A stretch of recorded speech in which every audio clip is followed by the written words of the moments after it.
Time now to take a look at the international press with Elena. Hello again, Elena. So what is the US press making of that State of the Union address?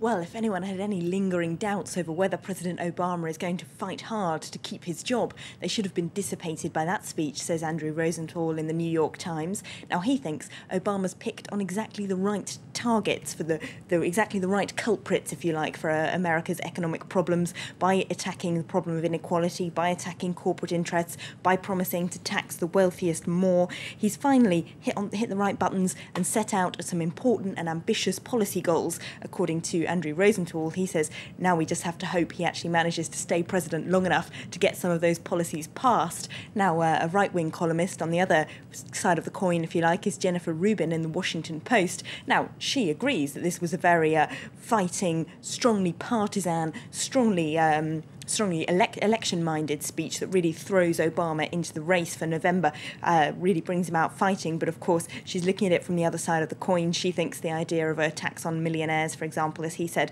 of at least 30% would be punishing those who've worked hard and done well. And she calls the speech shamefully partisan, saying there's nothing in there that Republicans listening to it in Congress could possibly agree with. She also says there are a meagre amount of actual concrete policies in it. And she's not the only one saying that there wasn't enough policy detail in that speech, is she?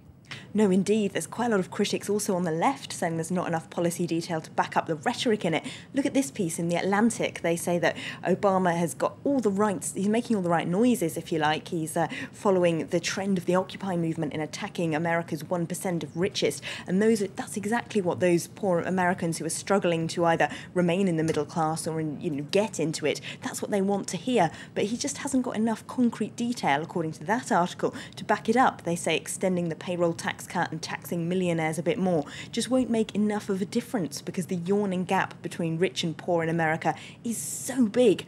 There's another piece in the Huffington Post with a similar kind of view, but which cuts him rather a lot more slack on terms of his economic record. The Atlantic one says he just hasn't done enough, whereas the Huffington Post piece says that actually over the course of the last 3 years, he has passed a lot of economic measures that have helped to reduce the gap between the rich and poor in America. It would be a great deal bigger if it wasn't for Obama and the policies that he's been passing. So we should remember that the American economy would be in a worse state if it wasn't for him, that he's got a strong record to run on for November, and also that he has got some concrete measures that were announced in that speech, things like promoting clean energy, promoting the education and training needing to boost American manufacturing, things that will create jobs. Now, today is the anniversary of the outbreak of protests in Egypt, protests that led to Hosni Mubarak being ousted. What is the Egyptian press, or how are they marking this? Well, Egypt's uprising continues to be a work in progress, according to the Egyptian journalist Isanda El Amrani. He's writing for the Abu Dhabi-based newspaper The National today, and he says he's talking about a video that apparently is doing the rounds on YouTube and on Egyptian sites, where you can see actors playing different politicians who beat one another up at the instigation of the military and then stand by and watch soldiers beat the protesters. Now, he says that's quite a neat summing up for a lot of people who participated in those revolutions a year ago. They just feel like they've been betrayed by every actor in the political scene. If we have a look at the cartoon in that paper, it shows the Muslim Brotherhood walking into Parliament on the backs of the protesters there. We should remember, he said, that they didn't back the protests in the first place, but they're the ones who've got the most out of it. He's not overwhelmingly negative, though. He concludes by saying this is the first time that Egypt has had politicians that voters have felt they could put faith in to build a better country. So we should wait and see what those politicians come up with. Some Egyptian commentators far angrier, though. Yes, absolutely. There's some strongly worded pieces about betrayal around today. Look at this article in the English version of Al-Masri Al-Yum. It's about the families of martyrs who died during the protests in January and February last year. At least 1,000 people, as Al-Masri Al-Yum says, died at the hands of police officers, and yet only one police officer has actually been convicted. Most of those families have no hope of justice.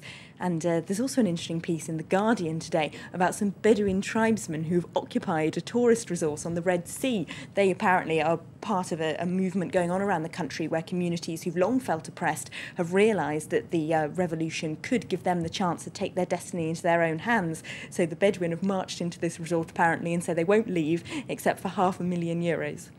Briefly, also looking at a controversy created by author Salman Rushdie in India. Yes, this is in The Independent. He pulled out of a literary festival in India at the weekend because he said he'd got death threats to do with the Satanic Verses, of course, his 1988 novel, which got him a fatwa from Ayatollah Khomeini. Now, according to The Independent, he might have invented the death threat rumours himself to try and draw attention to the fact that that book is still banned in India and to try and draw attention to Muslim extremism there. So it's caused a huge row, says the paper. Right, all right. Thank you very much, Elena Casas, for that look at the international newspapers.